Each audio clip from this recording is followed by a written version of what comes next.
So very good evening students. Last class में हम लोगों ने गेट के क्वेश्चंस को रिव्यू किया था प्रीवियस ईयर से, तो आगे चलते हैं हम। तो अब मैं क्या कर रहा हूँ, गेट में जो भी टिपिकल सवाल आए हैं, जो आपके डिफरेंट कुछ हट के सवाल हैं और जो आपके कंसेप्ट बिल्डिंग में यूज़ होंगे, मैं उन्हीं सवाल को अब यहाँ पे कराऊँगा, ठीक है। क्योंकि सारे सवाल कराने का टाइम भी नहीं और आप लोगों को कुछ प्रैक्टिस भी खुद भी करें तो वो ज़्यादा अच्छा है। तो बढ़ते हैं। टूल लाइफ के सवाल के डिस्कशन हो रहा था और बाकी बचा हुआ जो हमारा ऑर्थोगोनल मशीनिंग के क्वेश्चंस थे उसको हम देख रहे थे। तो एक टूल लाइफ का क्वेश्चन मैंने डिस्कस किया था पिछले लेक्चर में। उसमें क्या किया था कि टूल लाइफ उसने डायरेक्ट नहीं दिया था, बल्कि उसने हिंट के फॉर्म में दिया था। पहले तो उसने दिया था कि अल्फ़ा जो है उसका चेंज दिखाया था। अल्फ़ा कैसे बदल रहा है, कोई वैल्यू थी alpha is equal to 10 degree और वो चेंज हो जाती है alpha is equal to 7 degree में, ठीक है। इसके चेंज हो जाने पर वो कुछ टूल लाइफ से रिलेटेड पूछ रहा था, लेकिन हमें पता है कि डायरेक्ट हमें कोई फॉर्मूला नहीं मालूम। क्लियरेंस एंगल, अच्छा ये अल्फ़ा जो था वो क्लियरेंस एंगल दिया था।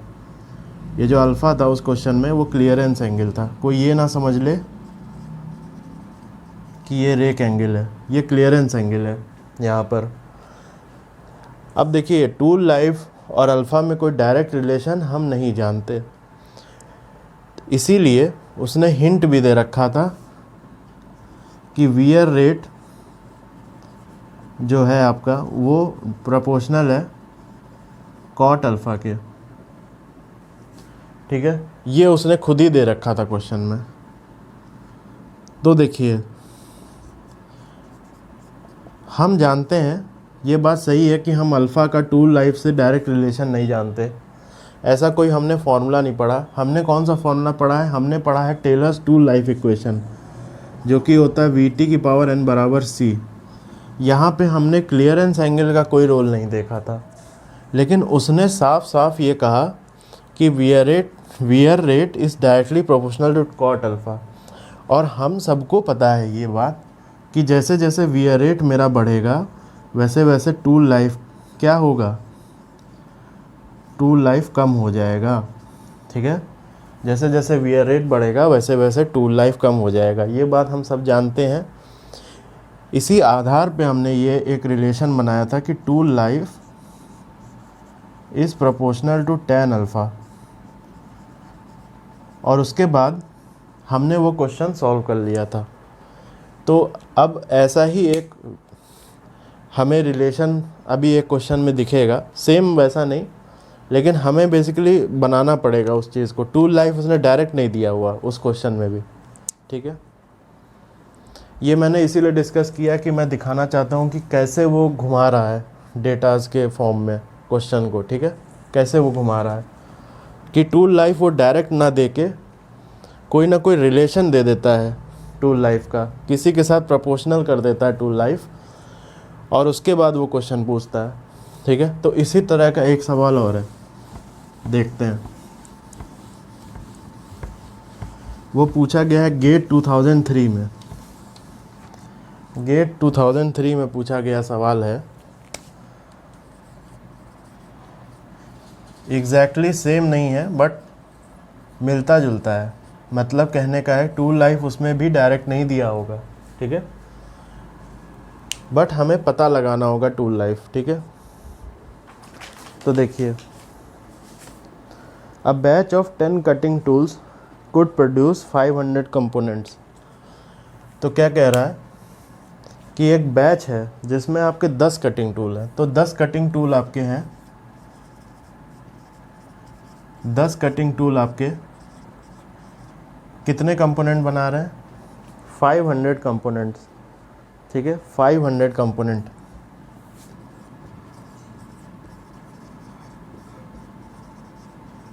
ये बोल रहा है, ठीक है। उसके बाद कह रहा है while working at 50 RPM with a tool feed of 0.25 mm पर रेवोल्यूशन। मतलब कि ये उसने 500 कंपोनेंट तब बनाए हैं जब आपका कटिंग स्पीड बोल रहा है n बराबर 50 RPM है और फीड रेट उसने कुछ दे रखा है। फीड क्या दे रखा है? फीड दे रखा है 0.25 mm पर रेवोल्यूशन। तो फीड रेट आपको दिया है 0.25 mm पर रेवोल्यूशन, ये फीड रेट है आपका, ठीक है। Depth of cut is equal to 1 mm, depth of cut 1 mm है, ठीक है। उसके बाद देखिए क्या है, a similar batch of 10 tools, मतलब यही एक सिमिलर बैच, यही जो 10 टूल से मैंने अभी 500 कंपोनेंट काटा, इसी 10 टूल का प्रयोग करके हम a similar batch of 10 tools of same specification could produce 120 component, मतलब यही सेम बैच जो है 10 कटिंग टूल का सेम बैच, 10 कटिंग टूल का सेम बैच क्या करेगा, 122 कंपोनेंट काट सकता है जब मैं उसको किसी एक स्पेसिफिक स्पीड पे चलाऊं, जो कि ये है 80 आरपीएम, 80 आरपीएम, ठीक है। फीड दे दिया आपको, सेम फीड है यहाँ पर,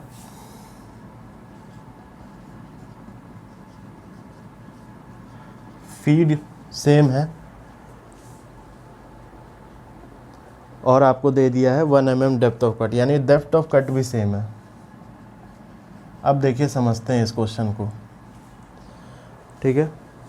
अब ये पूछ रहा है how many components can be produced with 1 cutting tool at 60 RPM. ये पूछ रहा है कि 1 कटिंग टूल पे मुझे बता दो,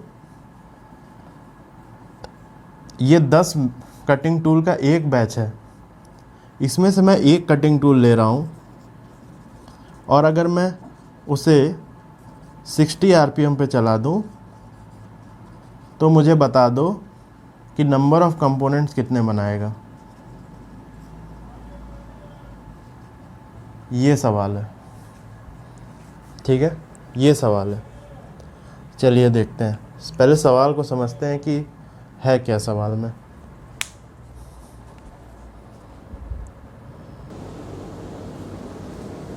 तो सवाल को समझते हैं, क्या पूछा गया है आपसे।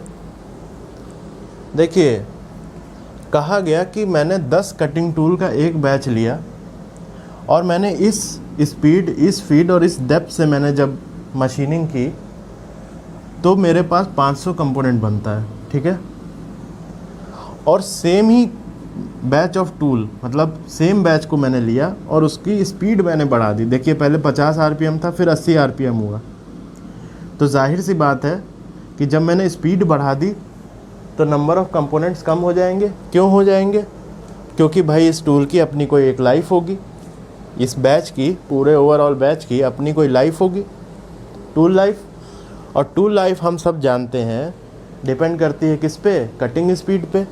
तो कटिंग स्पीड अगर आप बढ़ाओगे तो नेचुरल सी बात है कंपोनेंट आप कम ही उससे प्रोड्यूस कर पाओगे। क्यों? क्योंकि अगर आप स्पीड बढ़ाओगे तो टूल लाइफ कम हो जाएगी, और टूल लाइफ अगर कम हो गई तो कम कंपोनेंट को ही मशीन कर पाओगे, उसके बाद टूल फेल हो जाएगा। ये मतलब हुआ, ठीक है। इसीलिए आप देख रहे हो कि यहाँ पर जैसे कि मैंने स्पीड को बढ़ाया है, 50 से 80 आरपीएम किया है, तो आपका जो बैच 500 कंपोनेंट बना रहा था अब वो 122 कंपोनेंट बना रहा है बस, ठीक है। फीड और डेप्थ सेम है। अच्छा ठीक है, अब वो ये पूछ रहा है बेसिकली कि अब मैं उनमें से एक टूल ले लूँ और उसको 60 आरपीएम पे चलाऊँ तो नंबर ऑफ़ कंपोनेंट कितने फॉर्म होंगे, ये मुझे बता दो, ठीक है। नंबर ऑफ़ कंपोनेंट कितने बनाएगा ये मुझे बता दो। चलिए ठीक है, बता देंगे। उसमें क्या है, देखिए टूल लाइफ की बात हो रही है, इसमें साफ साफ नज़र आ रहा है। क्यों मैं ऐसा कह रहा हूँ? क्योंकि जब मैं टूल लाइफ पढ़ा रहा था तो मैंने ये भी बताया था आपको कि टूल लाइफ ना ही सिर्फ टाइम के टर्म्स में डिफ़ाइन होती है, बट कई और टर्म्स में डिफ़ाइन होती है। जैसे फेल होने से पहले कितना वॉल्यूम वो मशीन कर चुका है, ये बात मैंने बताई थी। फेल होने से पहले वो कितने नंबर ऑफ़ कंपोनेंट्स मशीन कर चुका है, ठीक है। एक ये तरीका था। तो देखिए यहाँ पर बेसिकली आप देखोगे ये 500 कंपोनेंट जो है ये आपको बेसिकली टूल लाइफ ही है, एक तरह से इनडायरेक्टली टूल लाइफ ही दिया हुआ है। कैसे मैं कह रहा हूँ ये बात, फिर से मैं बताता हूँ भाई। टूल लाइफ क्या थी, मैंने जब शुरू किया था टूल लाइफ पढ़ाना तो मैंने ये कहा था कि टूल लाइफ को हम कई और तरीक़ों से भी बता सकते हैं, जैसे कि volume of machine workpiece. Workpiece से हमने कितना वॉल्यूम निकाल लिया टूल के फेल होने से पहले, ये भी तो टूल लाइफ का एक तरीका होता था। टूल फेल होने के पहले कितने वर्कपीस उसने मशीन कर दिए, मतलब कि नंबर ऑफ कंपोनेंट कितने उसने मशीन कर दिए, ये भी तो टूल लाइफ बताने का तरीका होता था, ठीक है। तो यहाँ बेसिकली आपको यही वो कह रहा है क्वेश्चन में कि भाई मेरा इस बैच का टूल 500 कंपोनेंट बनाने के बाद ख़त्म हो जाता है। इसका मतलब 500 कंपोनेंट के बाद जो है मेरा टूल बचा ही नहीं। इसका मतलब टूल लाइफ कब तक है, जब तक ये 500 कंपोनेंट मेरे बन रहे हैं। यही तो मतलब हुआ, बात समझ में आ रही है। टूल लाइफ 500 कंपोनेंट बनने पर टूल आपका ज़िंदा है। 501वां कंपोनेंट जैसे ही बना टूल फेल हो गया, इसीलिए तो वो 500 से ज़्यादा बढ़ नहीं पाया, ये बैच सारे के सारे फेल हो गए। अच्छा ठीक है। सिमिलरली आप देखिए यहाँ पर स्पीड बढ़ाने से क्या हुआ, स्पीड बढ़ाने से इस बैच का कंपोनेंट मशीन करने की कैपेसिटी कम हो गई होगी, क्योंकि स्पीड बढ़ाने से हम सब जानते हैं अच्छी तरह से कि टूल लाइफ जो है क्या हो जाएगा, कम हो जाएगा। तो बहुत जल्दी टूट जाएगा। स्पीड बढ़ाया, नंबर ऑफ़ कंपोनेंट ज़्यादा, ये कम प्रोड्यूस करेगा, हालांकि तेज़ प्रोड्यूस करेगा, रेट काफ़ी अच्छा होगा। मतलब जैसे ये 500 अगर उसने बनाया 1 घंटे में, तो ये 122 वो 15 मिनट में बना दिया होगा, लेकिन टूल लाइफ कम हो गया ओवरऑल। बात समझ में आ रही, क्योंकि आपने स्पीड बढ़ा दी।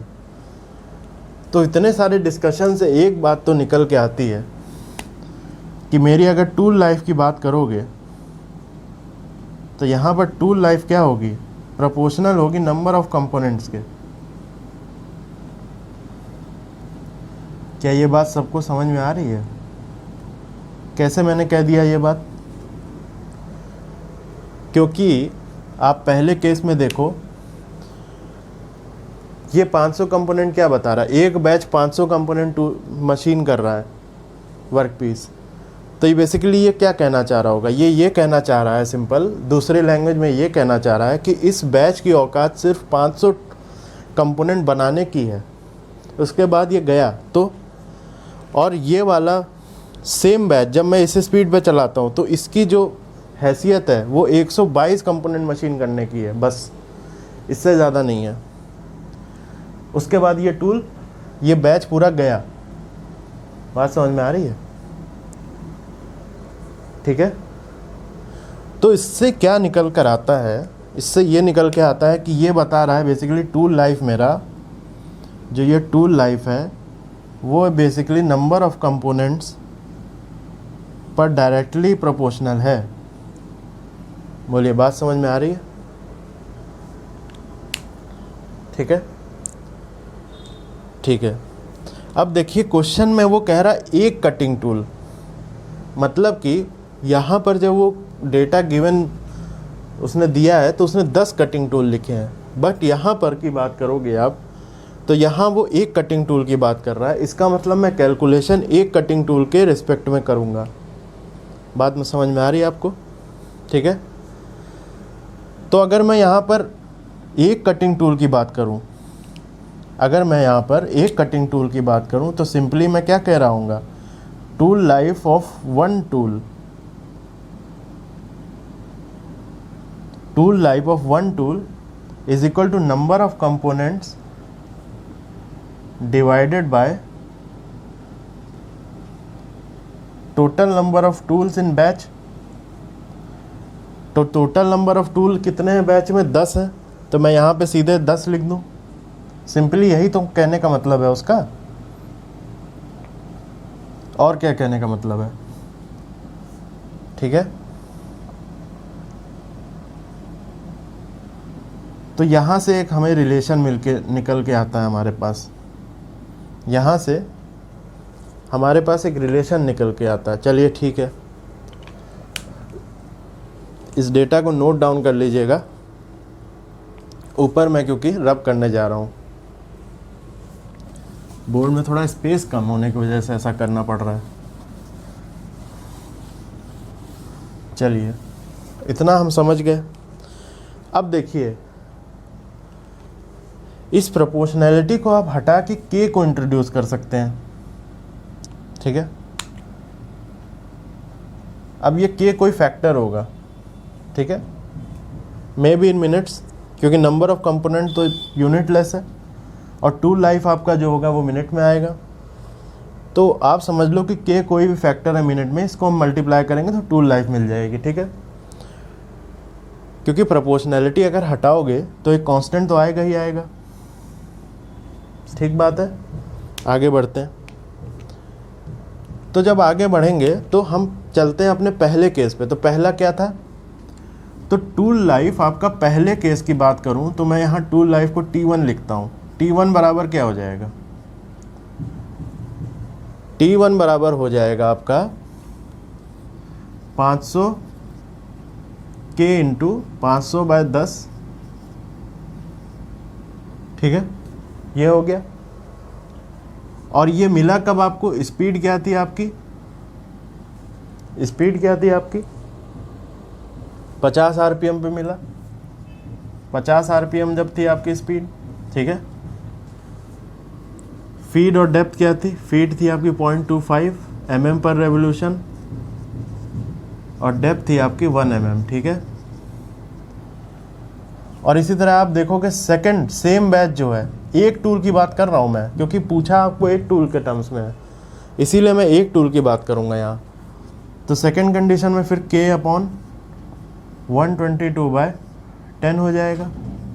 और ये किस स्पीड पे मिला, ये मिला आपका 80 RPM में, और फीड और डेप्थ तो सेम ही थे, ठीक है। अब देखिए फीड और डेप्थ दिया है तो आप बेसिकली लगाओगे मॉडिफाइड टेलर्स इक्वेशन, ठीक है। मॉडिफाइड टेलर इक्वेशन में जो टूल लाइफ था वो वेलोसिटी के साथ साथ फीड और डेप्थ पे भी डिपेंड कर रहा था। बात समझ में आ रही है। हालांकि लगाओगे आप मॉडिफाइड टेलर इक्वेशन, लेकिन फीड और डेप्थ सेम होने के कारण लेफ्ट हैंड साइड और राइट हैंड साइड कट जाएगा। कैसे मैं कह रहा हूँ ये बात देखिए।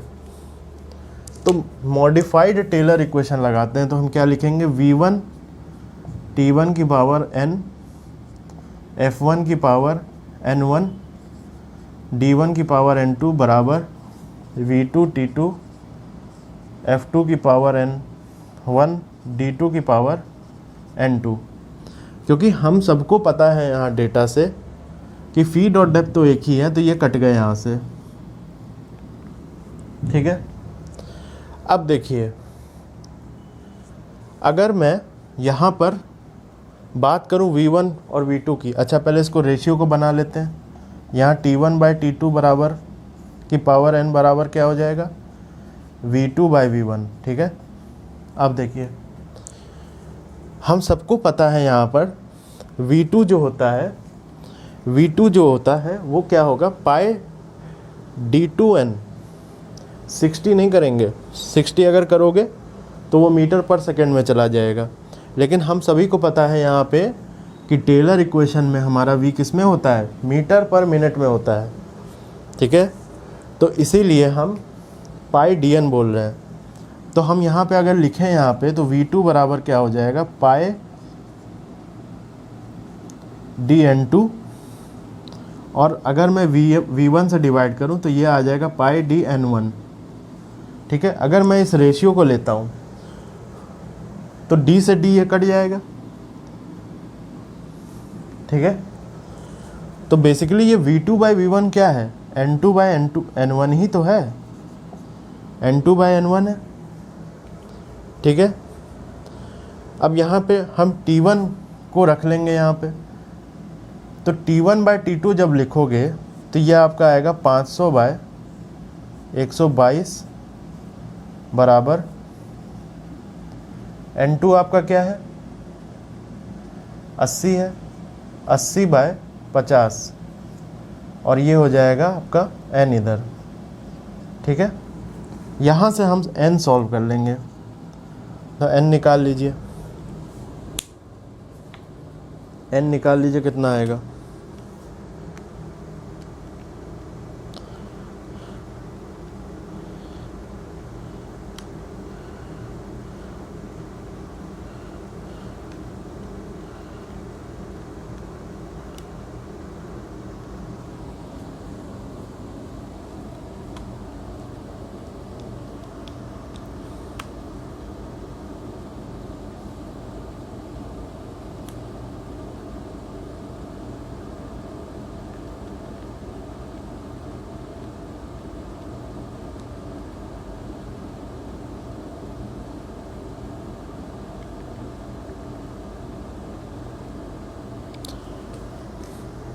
तो यहाँ बेसिकली जब आप n निकालोगे तो n आपका आएगा 0.333।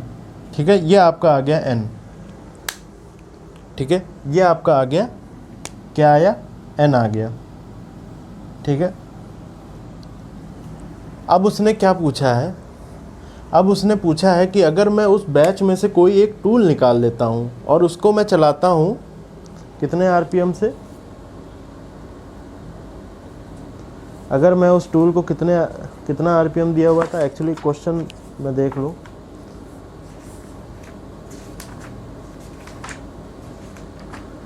हाँ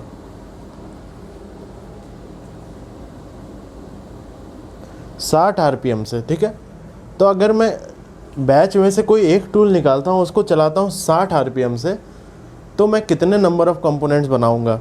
ठीक है, तो एक टूल की बात कर रहा है। चलिए ठीक है, हमें n की वैल्यू मिल चुकी है। अब हम कोई भी एक सिचुएशन ले सकते हैं, या तो 1 ले लो या तो 2 ले लो। ठीक है, तो फिर से लिखते हैं, यहाँ पर लगाएंगे Taylor's modified Taylor's tool life equation, और यहाँ लिखेंगे v1 t1 की पावर n, f1 की पावर n1, d1 की पावर n2 बराबर, अब यहाँ पे लिखेंगे v3 t3 की पावर n, f3 की पावर n1, d3 की पावर n2। क्योंकि फीड और डेप्थ सेम है तो ये कट जाएगा, कैंसिल हो जाएगा। ठीक है, यहाँ पर v1/v3 की पावर 1/n। ठीक है, हमें क्या निकालना है, नंबर ऑफ कंपोनेंट्स निकालना है। तो नंबर ऑफ कंपोनेंट्स हम अच्छी तरह जानते हैं। यहाँ पर v1 के करस्पॉन्डिंग कितने नंबर ऑफ कंपोनेंट थे, एक टूल जो था वो बना रहा था 50/500/10 था, तो यहाँ पे हमने लिखा 50 k/50। ठीक है, सॉरी, यहाँ पे लिखेंगे k/50। ठीक है, और यहाँ से हमारा जो T3 होगा वो क्या होगा, k × x, जो हमें बेसिकली निकालना है। तो k से k यहाँ कैंसिल हो गया। n की वैल्यू हमें पता है भाई, n की वैल्यू हमने अभी निकाल ली 0.33। ठीक है, n की वैल्यू हमने निकाल ली 0.33। और v1/v3 क्या होता है, v1/v3 क्या होता है, सीधे हो जाएगा n1/n3। तो n1 कितना था, 50 था, तो 50/60 1/0.33, तो ये 3 आ जाएगा। 1/0.33 कितना हो गया, 3 हो गया, और उसको हमने 50 से मल्टीप्लाई कर दिया, और यही मेरा क्या हो जाएगा, यही मेरा x जो निकल के आएगा, यही आंसर हो जाएगा। तो निकाल लेंगे।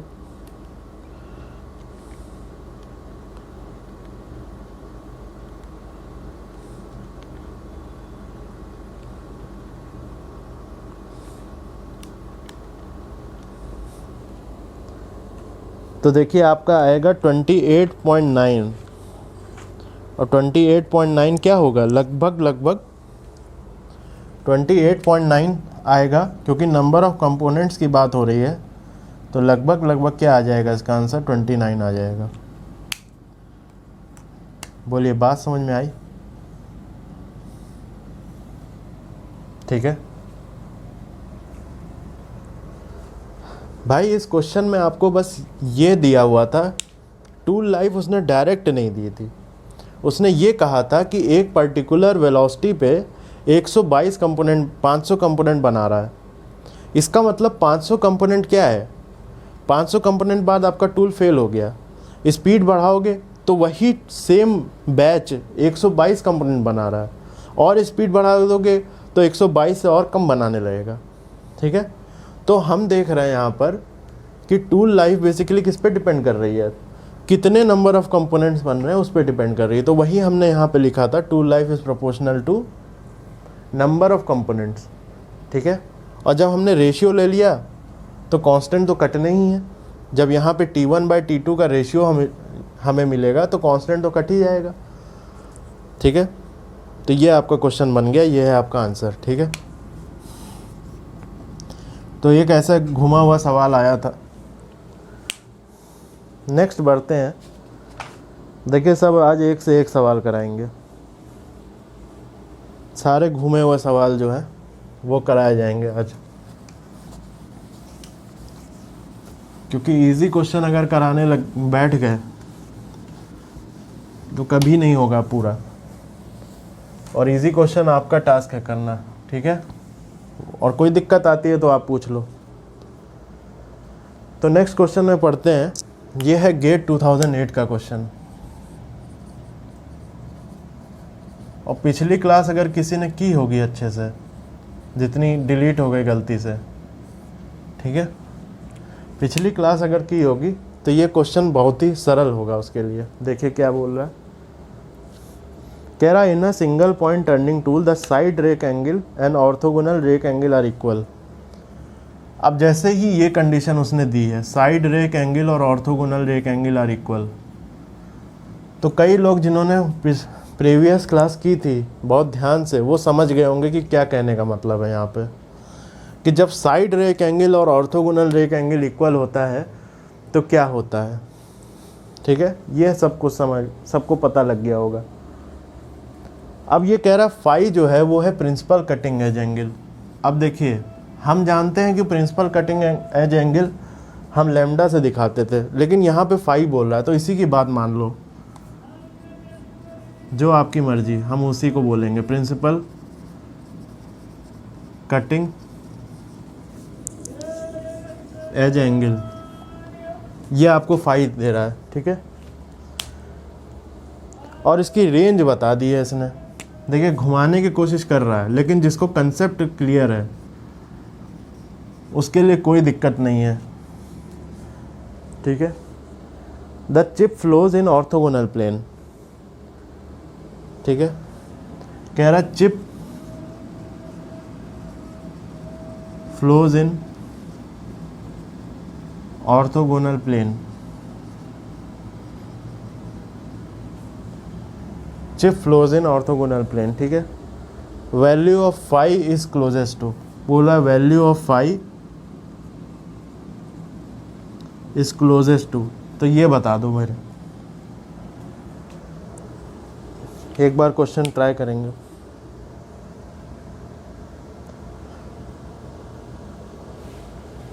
देखिए ये क्वेश्चन उसी समय ख़त्म हो जाता है जब मैंने यहाँ पर पहली लाइन लिखी थी alpha S is equal to alpha naught, क्योंकि हम सभी को पता है अल्फ़ा एस अगर साइड रेक आपका ऑर्थोगोनल रेक के बराबर हो गया तो सीधे प्रिंसिपल कटिंग एज एंगल क्या हो गया, 90 डिग्री हो गया। ख़त्म ये क्वेश्चन। मतलब 1 सेकंड का क्वेश्चन था। अगर आपको कंसेप्ट मालूम है, और नहीं कंसेप्ट मालूम है तो आप सोचते रहिए, 3 घंटे हैं ही आपके पास। ठीक है, देखिए मैंने आपको बताया था जब मैं पढ़ा रहा था कि साइड रेक एंगल आपको कब नज़र आता है, किस प्लेन से जब मैं टूल को काटूं तब नज़र आता है आपको साइड रेक एंगल। तो मैंने कहा था कि साइड रेक एंगल आपको दिखता तब है जब आप फ्रंट व्यू में जाते हो, ठीक है। फ्रंट व्यू में टूल को अगर आप काटोगे with the help of transverse plane, transverse plane से जब काटोगे, जो कि आपका प्लेन होता है विथ के पैरेलल प्लेन से काटोगे, तब आपको यहाँ पे मिलता है साइड रेक, ठीक है। और जब इसी टूल को आप काटोगे उस प्लेन से जो कि प्लेन है ऑर्थोगोनल प्लेन, और वो ऑर्थोगोनल प्लेन कौन सा प्लेन होता है? वो ऑर्थोगोनल प्लेन होता है कटिंग एज के परपेंडिकुलर। तब जो आपको फ्रंट व्यू में नज़र आता है एंगल, तब जो आपको फ्रंट व्यू में नज़र आता है वो होता है ऑर्थोगोनल रेक। ये बात हमने बताई थी आपको और काफ़ी डीपली इसके बारे में डिस्कशन किया था, पूरा विजुलाइज कराया गया था पिछले लेक्चर्स में, ठीक है। कहने का मतलब है भाई ये कैसे ऑब्टेन हुआ, ये ऑब्टेन कैसे हुआ? अगर ये टॉप व्यू से हम देख रहे हैं तो ट्रांसवर्स प्लेन से काटा। ट्रांसवर्स प्लेन कैसा प्लेन था? ऐसा प्लेन था कि नहीं था भाई? विथ के पैरेलल और बेस के परपेंडिकुलर प्लेन से जब ऐसे काटोगे और फ्रंट में देखोगे टूल तो साइड रेक नज़र आ रहा था। तो ये बेसिकली था ट्रांसवर्स प्लेन। और ऑर्थोगोनल प्लेन कैसा था? कैसे काटा था टूल को? ऑर्थोगोनल प्लेन में कैसे काटा था टूल को? ऑर्थोगोनल प्लेन से काटा था। ऑर्थोगोनल प्लेन कैसा था? ऑर्थोगोनल प्लेन ऐसा था जो था कटिंग एज के परपेंडिकुलर, ये प्लेन था वो। और जब ऑर्थोगोनल प्लेन से काटा था तब जो मुझे एंगल सामने से नज़र आया वो था ऑर्थोगोनल रेक। और ये बात मैंने ऑर्थोगोनल टर्निंग में पढ़ाई थी आपको कि जब ऑर्थोगोनल टर्निंग होता है, ऑर्थोगोनल टर्निंग होता है तो क्या होता है? CS जो होता है हो जाता है 0। ये जो CS नज़र आ रहा है साइड कटिंग एज एंगल, ये 0 हो जाता है। तो टूल आपका कैसा नज़र आएगा? इन case of orthogonal turning tool आपको कैसा नज़र आएगा? टूल आपको नज़र आएगा कुछ ऐसा, क्योंकि आपका साइड कटिंग एज एंगल क्या हो गया? 0 हो गया। और अगर टूल ऐसा नज़र आया आपको तो ट्रांसवर्स प्लेन अगर इस टूल में बनाओगे तो ट्रांसवर्स प्लेन से अगर काटोगे तो वो प्लेन होगा ये पहले की तरह विद के पैरेलल बेस के परपेंडिकुलर। और ऑर्थोगोनल प्लेन अगर देखोगे तो ऑर्थोगोनल प्लेन क्या था? कटिंग एज के परपेंडिकुलर था। तो कटिंग एज के परपेंडिकुलर कौन सा प्लेन होगा?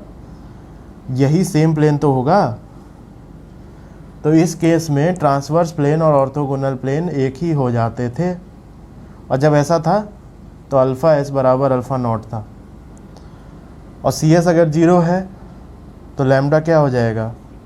90 डिग्री का हो जाएगा कि नहीं? In case of this question phi बराबर 90 डिग्री।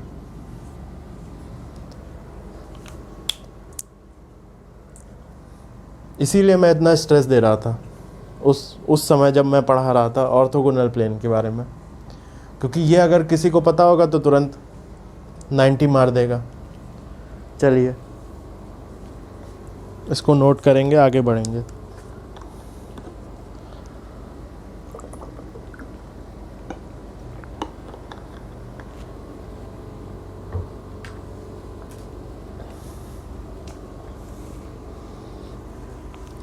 तो अगला क्वेश्चन जो है वो फिर से गेट 2008 का है।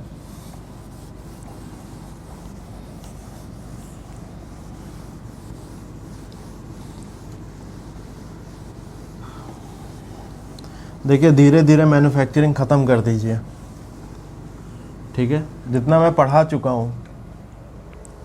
अब जो लोग सीरियसली उसको फॉलो कर रहे होंगे उनके पास नोट्स वगैरह सब होंगे, तो उसमें टेंशन लेने की बात नहीं है। मैन्युफैक्चरिंग अपने आप में ही एक विशाल का सब्जेक्ट है गेट की में। अगर ये आपका पूरा हो जाता है तो समझ लीजिए कि बहुत बड़ा काम हो गया आपका, ठीक है। उसके बाद तो हो जाएगा। तो इसको धीरे धीरे निपटा डालिए। एक साल में 2-3 सब्जेक्ट भी हमने पढ़ लिया ना, तब भी आप समझ लो कि 12 में, अगर आपने 12 में इम्पॉर्टेंट सब्जेक्ट की मैं बात करूं तो 6 सब्जेक्ट होते हैं गेट में। 6 सब्जेक्ट होते हैं गेट में जो सबसे इम्पॉर्टेंट होते हैं। 6 सब्जेक्ट्स आर मोस्ट इम्पॉर्टेंट। मैं ये बात पहले भी बता चुका हूँ, जिसमें आपके 60 नंबर, 60 से 65-70 नंबर तक क्वेश्चन आ जाते हैं। अब तो खैर मैथ्स का तो 15 नंबर का क्वेश्चन फिक्स है, जो नया पैटर्न है। आप सभी को पता होगा नया पैटर्न के बारे में, ठीक है। इंजीनियरिंग मैथ्स, प्रोडक्शन जो कि हम पढ़ रहे हैं, सोम, टोम, थर्मो, ठीक है, इंडस्ट्रियल,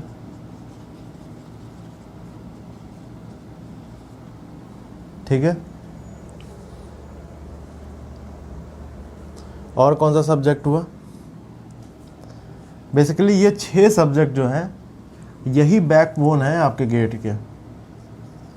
अपने इंटायरिटी में ये पूछे जाते हैं, मतलब कोई भी कोना नहीं छूटता इनमें, और सबसे इम्पोर्टेंट यही है।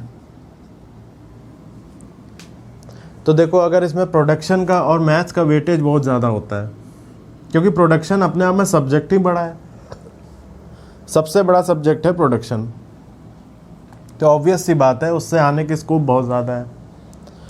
तो प्रोडक्शन आप पूरा कर लीजिए चलते चलते धीरे धीरे। 3rd ईयर रहते रहते प्रोडक्शन हो गया। सोम आप पढ़ ही रहे हो, ठीक है। टोम मैं नेक्स्ट सेमेस्टर में टोम ही लेता हूँ, तो टोम हो गया, ठीक। और अगर मान लो कि आपने इस साल 3rd ईयर में, जो बच्चे 3rd ईयर में हैं वो यही 3 सब्जेक्ट पढ़ लिए, ये 3 सब्जेक्ट पढ़ लिए। अब प्रोडक्शन के बाद तो मैं क्लास लूँगा ही, धीरे धीरे करके क्लास लेता रहूँगा। पहले तो मैं काफ़ी रश कर रहा था, तो उस वजह से थोड़ा स्ट्रेस में आ गया था, क्योंकि शेड्यूल थोड़ा गड़बड़ हो रहा था, खुद का भी पढ़ता रहता हूँ। तो मैंने सोचा कि क्यों ना धीरे धीरे किया जाए, मतलब आराम आराम से इसको कर लेंगे पूरा। भले आधे आधे घंटे के लेक्चर्स ही डालें, लेकिन धीरे धीरे इसको कवर कर लेंगे। तो 3rd ईयर में आपके ये 3 सब्जेक्ट अगर हो गए, तो ये तो 4th ईयर में मिलेगा ही मिलेगा। इसमें बेसिकली OR होती है मेनली, थ्योरी पार्ट कुछ होता नहीं है, OR होती है। तो ये तो आपको मिलेगा ही मिलेगा 4th ईयर में।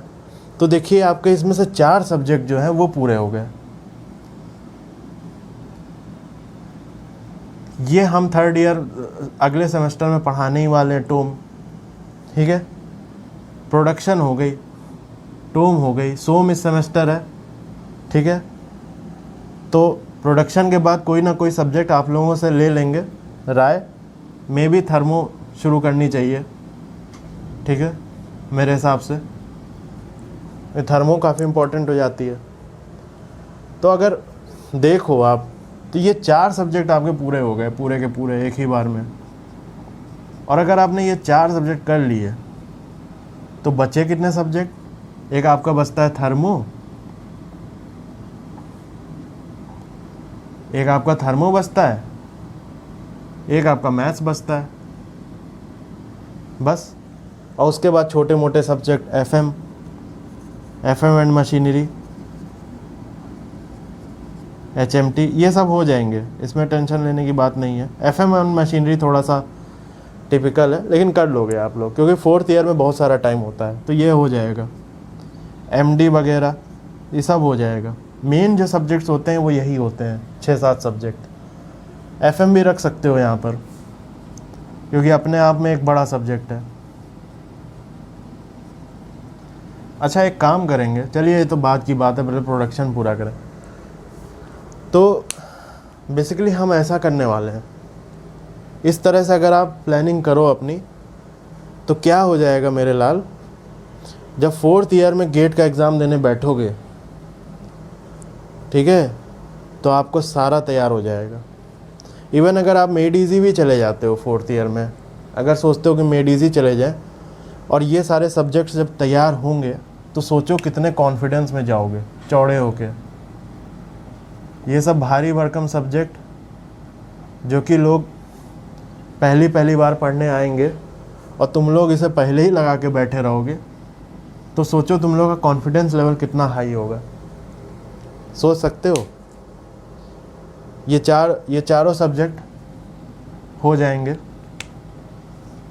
ठीक है। और प्रोडक्शन के बाद हम पढ़ाएंगे ही कोई ना कोई सब्जेक्ट, मे बी थर्मो शुरू करें या मेरा मन है इंजीनियरिंग मैकेनिक शुरू करें, लेकिन थर्मो ही शुरू करते हैं, ठीक है। तो डिज़ाइन सेक्शन में जब आएंगे तो इंजीनियरिंग मैकेनिक सोम वगैरह सब देखेंगे।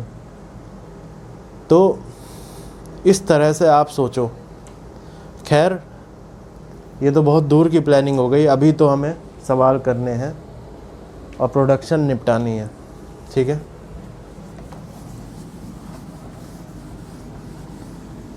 थर्ड ईयर वाले जो हैं वो अभी से कमर कस लो और यकीन मानो अगर अभी से पढ़ोगे, ठीक है, तो भाई याद करोगे। हमारा तो बस यही स्वार्थ है कि हमें याद कर लेना एक बार, IOCL में ऑफिसर बन जाना, तो कि कोई था बता गया। खैर चलिए, वही है ना कि सही टाइम रहते अगर पढ़ लिया जाए तो कोई दिक्कत नहीं है। लोगों की नींदी देर से हम अपनी बात बता रहे हैं। हमारे साथ क्या हुआ, हमारी नींदी देर में खुली तो भुगत रहे हैं।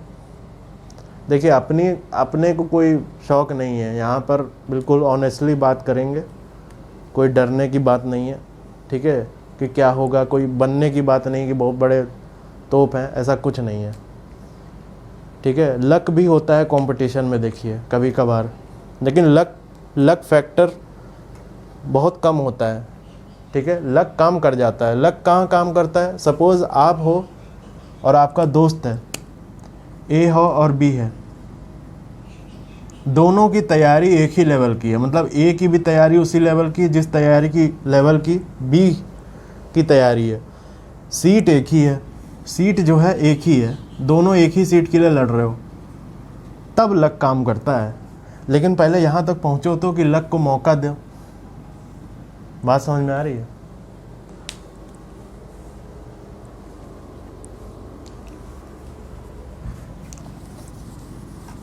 चलिए कोई बात नहीं, अपनी कोशिश रहेगी कि आप लोगों को जैसा मैंने सोचा है वैसा आपको एटलीस्ट 2-3 स्टूडेंट 4 स्टूडेंट भी पहुंच जाए, बहुत बड़ी चीज़ हो जाएगी, ठीक है।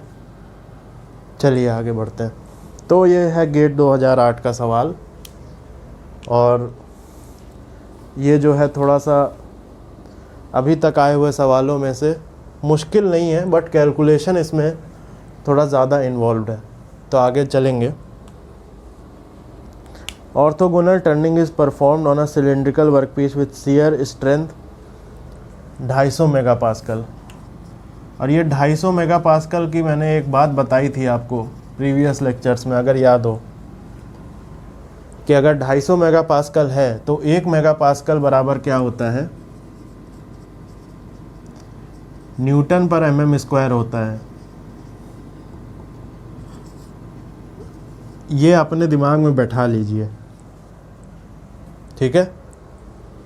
और मैंने बताया भी था कि ये आएगा कैसे, और सोम वगैरह में बहुत यूज़ होता रहता है। तो ज़बरदस्ती अगर मिलीमीटर में आपको दिया हुआ है डायमेंशन, तो उसको मीटर में मत बदलिए, ठीक है। अगर आपका स्ट्रेस मेगापास्कल में दिया हुआ है, सीधे रख दीजिए जाके, ठीक है, मिलीमीटर में। यही कहना था। The following condition are you, cutting velocity जो है वो दिया हुआ है 180 मीटर पर मिनट। तो कटिंग वेलोसिटी देखो मेरे दोस्त क्या दिया हुआ है, 180 मीटर पर मिनट, ठीक है। और ऑर्थोगोनल टर्निंग हो रही है, तो ऑर्थोगोनल टर्निंग को मैं यहाँ OT से दिखा देता हूँ। उसके बाद डेप्थ ऑफ कट जो है आपका है 3 mm, तो डेप्थ ऑफ कट मैं यहाँ लिखता हूँ 3 mm, ठीक है। आगे चिप थिकनेस रेशियो R बराबर 0.5 है, R बराबर क्या है 0.5 है, ठीक है। ऑर्थोगोनल रेक 7 डिग्री दिया हुआ, ऑर्थोगोनल रेक लिख लो मेरे भाई, 60 डिग्री हो गया। ये तो हो गई डेटा की बात। अब कह रहा है अप्लाई मर्चेंट थ्योरी। अब इससे उत्साहित नहीं हो जाएंगे, हम सबको पता है कि जब कोई चारा नहीं बचेगा तब हम मर्चेंट थ्योरी अप्लाई करेंगे। ये नहीं कि फॉर्मूला में सारा डेटा गिवन है और मर्चेंट थ्योरी अप्लाई करने लगे। ये मैं पहले भी एक क्वेश्चन में बता चुका हूँ कि जो वाला फॉर्मूला होता है tan phi बराबर r cos alpha upon 1 minus r sin alpha, ये वाले फॉर्मूले में मैं जब मेरे दोस्त सारे वैल्यूज़ गिवन हो, ठीक है, ये r वार सब गिवन हो, तो फॉर्मूला ये वाला लगाना, मर्चेंट थ्योरी लिखे या ना लिखे उससे कोई फ़र्क नहीं पड़ता। कोई ये ना लगा बैठे, नहीं तो सवाल गलत हो जाएगा। मैं यही कह रहा था कि काम चोरी करने के चक्कर में यहाँ पर फाई जो है वो डायरेक्टली यहाँ से निकालने लगे, ठीक है। तो मर्चेंट थ्योरी का यूज़ हम वहाँ करेंगे जहाँ हमें डेटा इनसफिशिएंट दिखेगा, ठीक है। आगे बढ़ते हैं। क्वेश्चन क्या है, देखिए क्वेश्चन क्या है, क्वेश्चन मैं बता देता हूँ क्या है। पहला क्वेश्चन है shear plane angle and shear force respectively. तो शेयर प्लेन एंगल फाई निकालना है और शेयर फोर्स निकाल लेना है। तो भाई इसे करिए, थोड़ा सा समय लीजिए, इसे ट्राई करिए।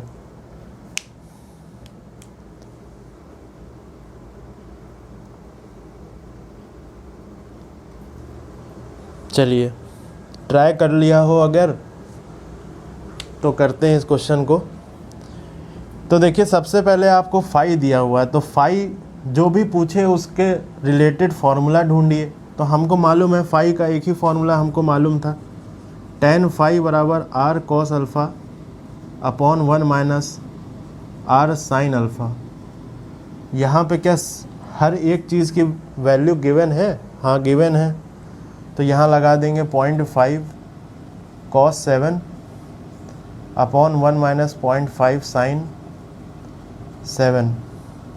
तो यहाँ से निकाल लेंगे फाई, इजी है बहुत। तो ये आ जाएगा आपका।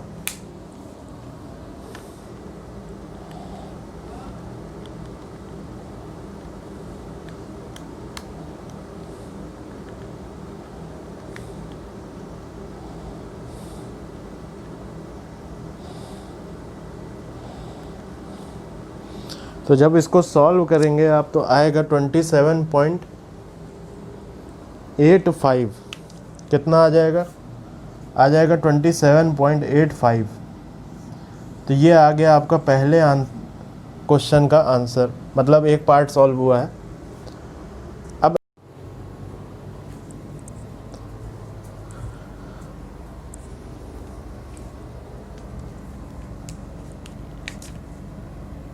तो चलते हैं अपने इसी क्वेश्चन के सेकंड पार्ट पे, जो कि आपको बोल रहा है फाई निकालो। सॉरी, फाई हम निकाल चुके हैं, एफ एस निकालो। तो एफ एस का हम फॉर्मूला सोचेंगे कि किससे हम निकाल सकते हैं। तो एफ एस के कई फार्मूले हमने देखे हैं, कुछ फार्मूले हमने मर्चेंट सर्किल से देखे हैं, लेकिन अगर हम गिवन डेटा के टर्म्स में सोचें तो यहाँ पर टाउ एस के टर्म्स में एक फार्मूला हमें मालूम है, क्योंकि गिवन हमें क्या है, टाउ एस गिवन है। तो हम सभी जानते हैं एफ एस बराबर क्या होता है, shear stress into shear area. इसका मतलब B T by sine phi. Shear stress into shear area, ये हो गया। अब हम सभी को पता है, यहाँ देखिए वैल्यूज़, देखिए वैल्यूज़ जो हो गई यहाँ 250 mm कह रहा हूँ, 250 मेगा पास्कल सॉरी गिवन है।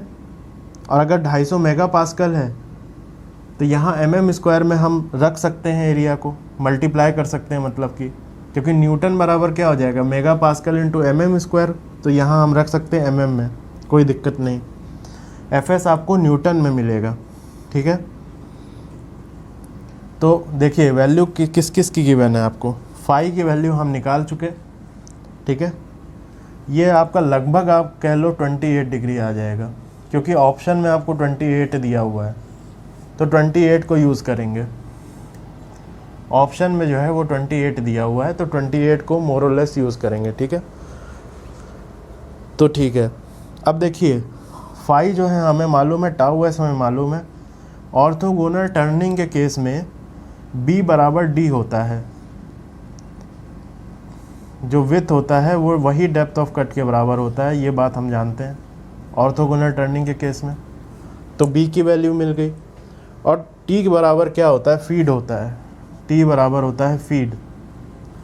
और फीड हमें गिवन, यहाँ पे डेटा एक मिस हो गया है, सॉरी, एक्चुअली फीड गिवन था, फीड भी गिवन था यहाँ पे 0.20 mm पर रेवोल्यूशन, एक डेटा मिस हो गया था, कोई बात नहीं।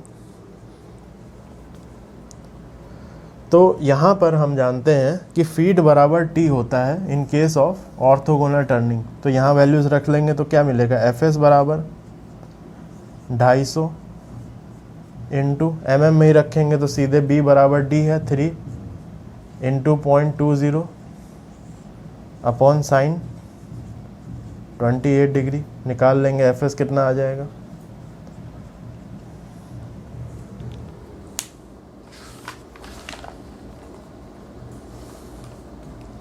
एफ एस निकाल लेंगे क्या आ जाएगा,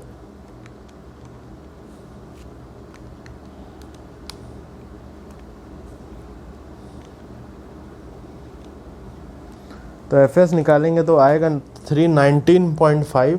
ऑप्शन में 320 न्यूटन दिया हुआ है, तो हम लेंगे 320 न्यूटन, ठीक है। तो ये हो गया आपका पहला सवाल। अब इसी को डेटा को यूज़ करके दूसरा सवाल भी है, मतलब ये लिंक्ड आंसर टाइप क्वेश्चन है।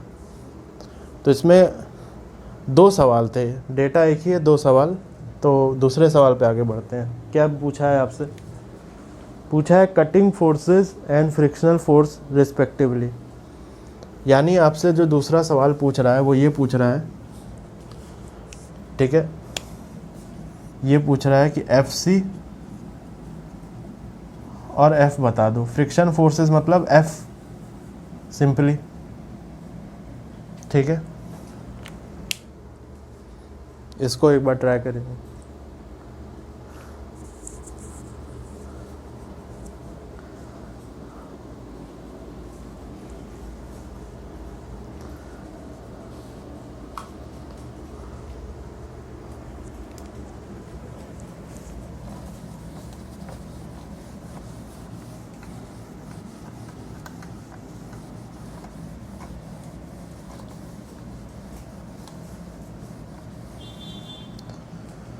चलिए एफ सी और एफ निकालना है। क्या क्या गिवन है, फीड वगैरह गिवन है, एफ एस लिखा, फोर्स निकालना है तो कोई ना कोई फोर्स की वैल्यू होनी चाहिए। फोर्स का यूज़ करके ही हम फोर्स निकालेंगे, ठीक है। देखिए शेयर फोर्स ऐसा फॉर्मूला है जिसमें शेयर स्ट्रेस और बाकी सारी चीज़ें हैं, लेकिन एफ सी निकालने के लिए हमको फोर्स का ही कोई ना कोई डेटा यूज़ करना पड़ेगा। इसका मतलब हम एफ एस का यूज़ करके और एंगल का यूज़ करके ही ये दोनों सब चीज़ें निकाल सकते हैं। तो हम जाएंगे बेसिकली मर्चेंट सर्किल पे वापस। अब हम यूज़ करेंगे मर्चेंट सर्किल का। तो मर्चेंट सर्किल में हम सभी को पता है कैसे बनाया था, इस तरह से एक टूल बनाया था हमने, टूल बनाया था। उसके बाद ये इसको कहा था हमने एफ, सॉरी ये नहीं एफ था, ये था एफ। आपका कटिंग फोर्स क्या था, ये था एफ, ये था F T, F C cutting force F T. फिर यहाँ से बनाया था एक रिजल्टेंट आर।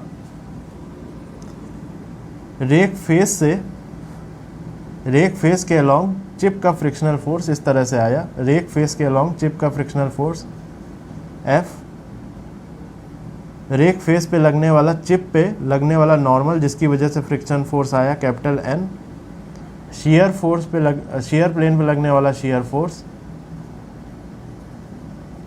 और शेयर प्लेन पे लगने वाला नॉर्मल एफ एन।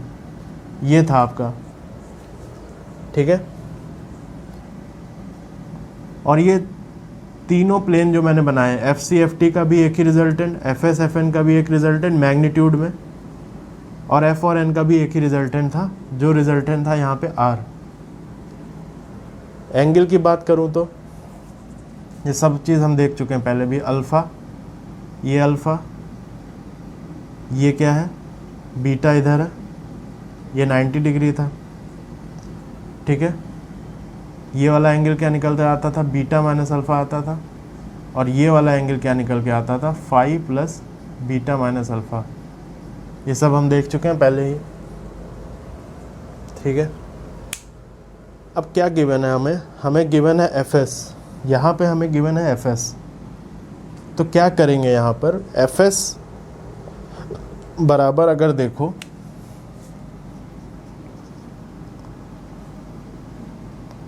तो देखो एफ एस बराबर क्या है, R cos phi plus beta minus alpha, ये एंगल होगा, ठीक है। ये सब हम देख चुके थे पहले ही। अब देखिए यहाँ पे हम क्या करेंगे, आर की वैल्यू निकाल लेंगे। अच्छा पहले लिख लेते हैं क्या क्या निकालना है। एफ सी निकालना है। एफ सी को देखिए, एफ सी किस ट्राइंगल में है, इस वाले ट्राइंगल में है। तो एफ सी बराबर अगर आप लिखोगे R cos beta minus alpha, ये लिखोगे। और एफ निकालना है तो एफ जब लिखोगे तो आप लिखोगे आर साइन बीटा। तो ये बेसिकली है, देखिए एफ एस आपको मालूम है यहाँ पे, तो ये एफ एस हो गया। अब यहाँ पर आपको फाई मालूम है, अल्फ़ा मालूम है, बीटा नहीं मालूम है। अगर ये मैं बीटा निकाल लूँ तो यहाँ से मुझे आर की वैल्यू मिल जाएगी, और मैं जब आर की वैल्यू यहाँ प्लेस कर दूंगा दोनों तरफ तो मुझे एफ सी और एफ की वैल्यू मिल जाएगी, ठीक है। तो अब बीटा कहाँ से निकाला जाए, बीटा निकालने के लिए हम यूज़ करेंगे मर्चेंट थ्योरी का। बीटा निकालने के लिए हम मर्चेंट थ्योरी का यूज़ करेंगे, ठीक। अब हम यूज़ करेंगे मर्चेंट थ्योरी का। मर्चेंट थ्योरी क्या कहती थी, क्योंकि बीटा निकालने के लिए हम सभी को पता है कि बीटा का एक ही फॉर्मूला हमें मालूम था, वो था tan inverse f by N, और ना ही हमें f पता है और ना ही हमें n पता है। तो बीटा निकलेगा कैसे, म्यू भी नहीं गिवन है, क्योंकि बीटा बराबर क्या होता था, tan इनवर्स म्यू। अब म्यू भी नहीं गिवन है, कोई ऐसा डेटा नहीं है जिससे हम बीटा को निकाल सके सिवाय मर्चेंट थ्योरी के। तो अब हमारी मजबूरी, हम मर्चेंट थ्योरी अप्लाई करेंगे, और मर्चेंट थ्योरी जब अप्लाई करेंगे तो हम यहाँ लिखेंगे फाई बराबर 45 degree plus alpha by 2 minus beta by 2। यहाँ से बीटा की वैल्यू निकाल लेंगे।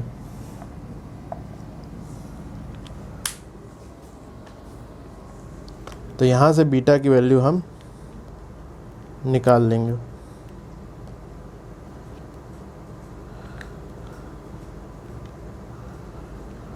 सारी वैल्यू रखे तो आएगा 41 डिग्री। अब 41 डिग्री आ गया। एफ एस बराबर कितना आया था, 320 था, मैं शायद, हाँ 320 था। तो यहाँ से आर की वैल्यू निकाल लेंगे, तो ये आ जाएगा 320 अपॉन कॉस 28 प्लस 41 माइनस 7, ठीक है। यहाँ से आर की वैल्यू निकाल के यहाँ एफ सी में रख देंगे। बीटा अल्फ़ा ये सब पता है, तो एफ सी आपका क्या आ जाएगा, आर पहले निकाल लेते हैं।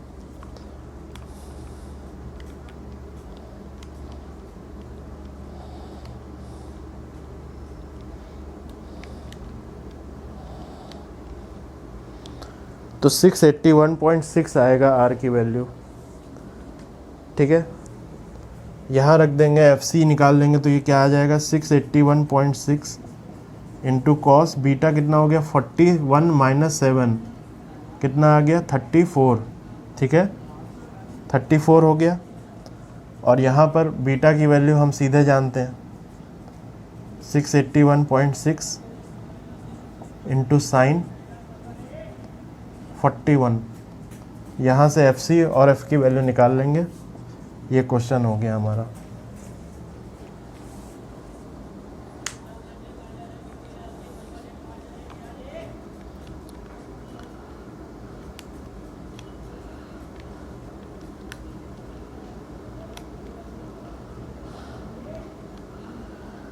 तो 565 वैल्यू आएगी एफ सी की, 565 आई एफ सी की वैल्यू, और एफ की वैल्यू क्या आई है, 447 आएगी। देखिए 447 आएगी एफ की वैल्यू। तो ये आ गया आपका आंसर। तो आज के लेक्चर को हम यहीं रहने देते हैं। धीरे धीरे करके आपको सफिशिएंट टाइम भी बीच में इसमें मिल रहा है, तो जो बीच बीच में सफिशिएंट टाइम मिल रहा है उसको वेस्ट ना करें। उसमें क्या करें, प्रीवियस ईयर के क्वेश्चन लगाते रहें, और हम ऐसे ही धीरे धीरे करके सारे टॉपिक्स को कवर कर लेंगे। ठीक है, सो थैंक यू अगर आपने सुना है इस लेक्चर को लास्ट तक। तब तक के लिए टेक केयर, बाय बाय।